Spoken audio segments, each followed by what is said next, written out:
ಎಲ್ಲರೂ ಕೂಡ ಹೆಣ್ಣು ತರೋದು ಕೊಡೋದು ತಗೋಬೇಕು.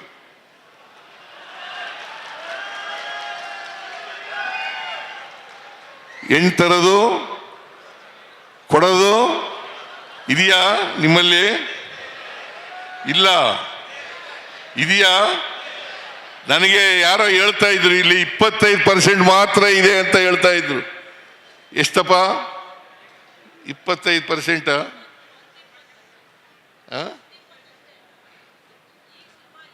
ಉಮಾಶ್ರೀ ಅವರು ಹೇಳ್ತಾರೆ 10ರಿಂದ 20% ಇರಬಹುದು ಅಂತೇಳಿ.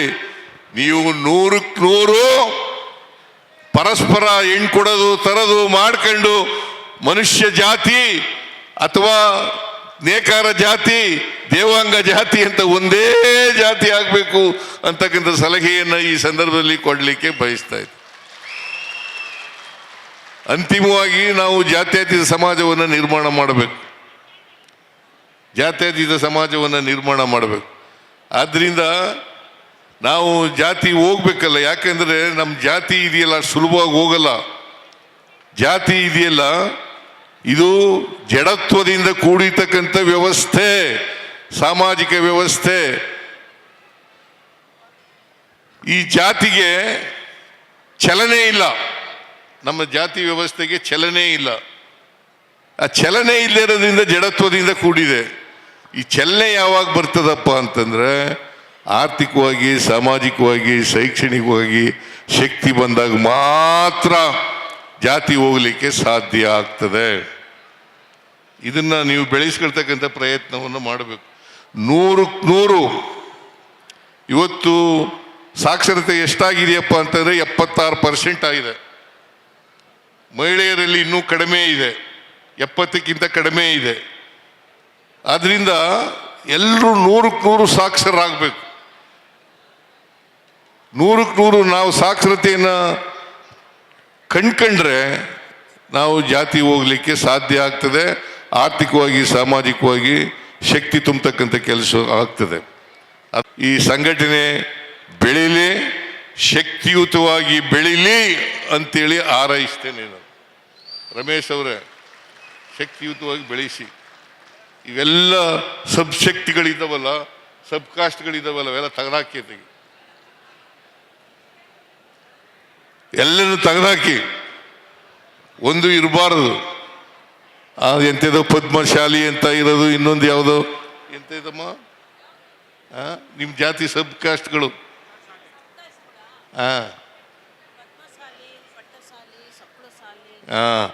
ಅವೆಲ್ಲ ಆ ಸಬ್ ಕಾಸ್ಟ್ಗಳನ್ನೆಲ್ಲ ತೆಗೆದಾಕಿ ಎಲ್ಲ ಒಂದೇ ಜಾತಿ. ಅದು ಬೇರೆ ಬೇರೆ ಹೆಸರುಗಳು ಕರ್ಕೊಂಡ್ಬರ್ಬೋದು, ಬೇರೆ ಬೇರೆ ಜಾಗಗಳಲ್ಲಿ ಕರ್ಕೊಂಡಿರ್ಬೋದು.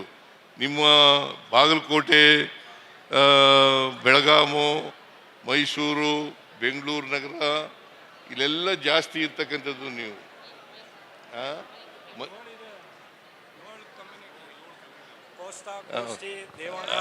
ಅವೆಲ್ಲ ಬಿಟ್ಟು ತೆಗೆದಾಕ್ರಯ್ಯ. ಈಗ ನೋಡ್ಯಪ್ಪ, ಅಂತಿಮವಾಗಿ ಮನುಷ್ಯ ಜಾತಿ ಒಂದೇನೆ.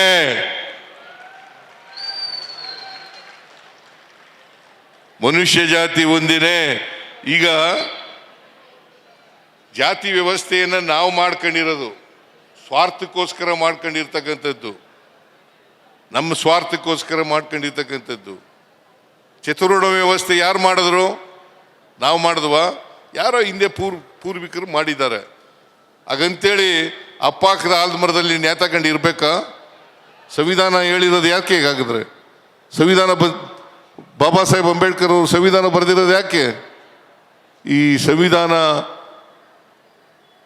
ಉದ್ದೇಶ ಇದೆಯಲ್ಲ ಅದು ಈಡೇರಲೇಬೇಕು. ಆಗ ಮಾತ್ರ ನಾವು ಮನುಷ್ಯ ಜಾತಿ ಅಂತ ಹೇಳಲಿಕ್ಕೆ ಸಾಧ್ಯ ಆಗ್ತದೆ. ಈ ಯಾವುದೇ ಧರ್ಮ ನಮಗೆ ಪ್ರೀತಿಸದೆ ಹೇಳ್ಕೊಡ್ತದೆ ಹೊರತು, ಪ್ರೀತಿಸಿ ಕರುಣೆಯಿಂದ ಕಾಣಿ ಅಂತ ಹೇಳ್ತದೆ ಹೊರತು, ಶಾಂತಿಯಿಂದ ಇರಿ ಅಂತ ಹೇಳ್ತದೆ ಹೊರತು, ಅದಕ್ಕೆ ಯಾರು ಕೂಡ ದ್ವೇಷಿಸಿ ಇನ್ನೊಬ್ಬರನ್ನು ದ್ವೇಷಿಸಿ ಅಂತ ಹೇಳ್ಕೊಟ್ಟಿಲ್ಲ.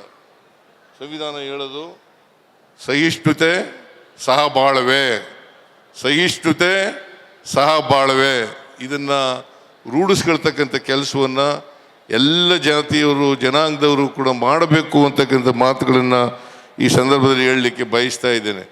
ನಾನು ಹಣಕಾಸಿನ ಮಂತ್ರಿಯಾಗಿರುವಾಗ ಇಲ್ಲಿ ಉಮಾಶ್ರೀ ಇಲ್ಲೇ ಇದ್ದಾರೆ. ಉಮಾಶ್ರೀ 94-95 ಇರಬೇಕಲ್ಲಮ್ಮ. 4 ರೂಪಾಯಿ 25 ಪೈಸೆ ಇದ್ದದನ್ನು 1 ರೂಪಾಯಿ 25 ಪೈಸೆ ಮಾಡಿದ್ದು 2004-5ರಲ್ಲಿ ನಾನು ನಿಮ್ಮ ಜನಾಂಗದವರಿಗೆ ಮಗ್ಗಗಳಿಗೆ 10 HP ವರೆಗೆ 4 ರೂಪಾಯಿ 25 ಪೈಸೆ ಇತ್ತು ಒಂದು ಯೂನಿಟ್ಗೆ. ಅದನ್ನು 1 ರೂಪಾಯಿ 20 ಪೈಸೆ ಮಾಡಿದವರು ನಮ್ಮ ಸರ್ಕಾರ ಮತ್ತು ನಾನು ಹಣಕಾಸಿನ ಮಂತ್ರಿ ಆಗಿರುವಾಗ ಅಂತಕ್ಕಂಥ ಮಾತುಗಳನ್ನು ಹೇಳಲಿಕ್ಕೆ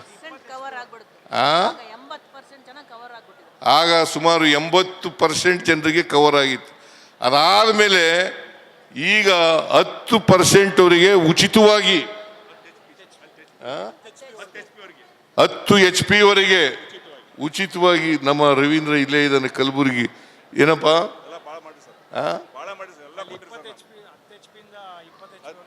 ಆಮೇಲೆ 10 HP ಇಂದ 20 HP ವರೆಗೆ ರಿಯಾಯಿತಿ ದರದಲ್ಲಿ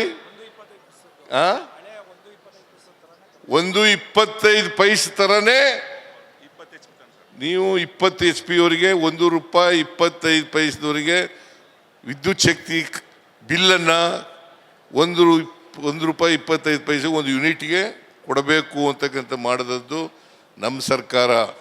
ಆಮೇಲೆ ನಿಮಗೆ ರಿಬೇಟ್ ಇತ್ತಲ್ಲ,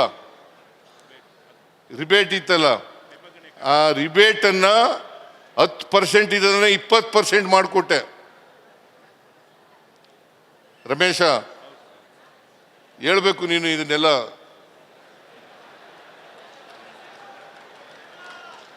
10% ಇದನ್ನ 20% ಮಾಡಿಕೊಟ್ಟೆ.